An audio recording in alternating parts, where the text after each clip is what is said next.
आपण जर आत्महत्या करतो म्हणल्या एखाद्या सरकारच्या बंधन घेऊन गेल्या औषधाची, बघ माझं काम करतोस की पिऊ, कारण पिऊ म्हणल्याबरोबर तुमच्यावर गुन्हा दाखल, आधी अटक करून टाकली.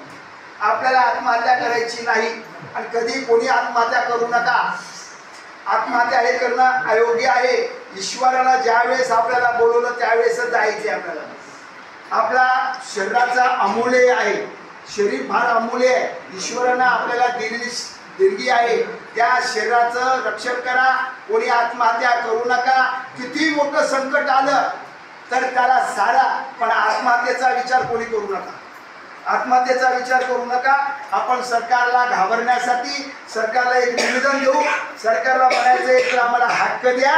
हक्क देता येत नसेल तर आम्हाला सोयीच्या मरण्याची परवानगी द्या. सोयीच्या म्हणजे आम्हाला बाबा जगण्यात अर्थ नाही, त्या कुत्र्याप्रमाणे आम्हाला जगायचं नाही. माणसाच्या जन्मानंतर आम्हाला माणसाप्रमाणे जगला पाहिजे. माणसाप्रमाणे जगण्यासाठी आम्हाला हक्क द्या. आम्ही दुसरं काही मागत नाही. आम्हाला भीक नको. आमचा हक्क जे आम्हाला जे कायद्यात लिहिलेलं आहे ते आम्हाला दिलं पाहिजे. आणि जर देता येत नसेल तर तुम्हीच आम्हाला परवानगी द्या. मरा म्हणून परवानगी द्या. तुम्ही मागलेली परवानगी आम्हाला दिली तर आम्ही मरायला तयार आहोत. असंही आपल्या त्याने देवजूतर आपल्या तिथं बसायचं. कुठं बसायचं आहे? कलेक्टरच्या दारामध्ये बसायचं. आपल्याला 5,000 रुपये महिना दिला पाहिजे. आपल्या दिव्यांगाला घरकुल मिळाला पाहिजे. दिव्यांगाला ग्रामपंचायतचा निधी न देणाऱ्यावर कारवाई झाली पाहिजे.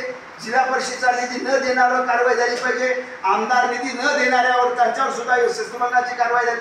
अशा अनेक मागण्यासाठी आपल्याला कलेक्टरच्या दारामध्ये सोयीच्छा मरण्याच्या परवानगीसाठी बेमुदत धरणे आंदोलन ठेवायचं का?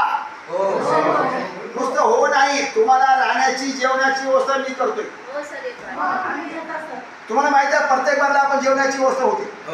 फक्त तुम्हाला काय करावं लागेल, तुमचं आचरण आणून आपल्या टेंट मध्ये बसून राहायचं. तर उन्हाळा दिवस आलाय, हिवाळा आलाय का? हिवाळा तेवढा आणखी सुरू झाला नाही, थंडी तेवढी झाली नाही. जर थंडी झाली तरी गुरुद्वारा आहे आपल्याला झोपायला. काय प्रत्येकाला गुरुद्वाऱ्यामध्ये आपण व्यवस्था आपण पहिली केलीच होती, आणखी करू.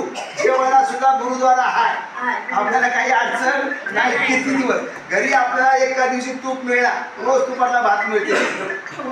पण संघर्षासाठी आपण ते कार्यक्रम ठेवू, तुम्हाला निरोप देऊ.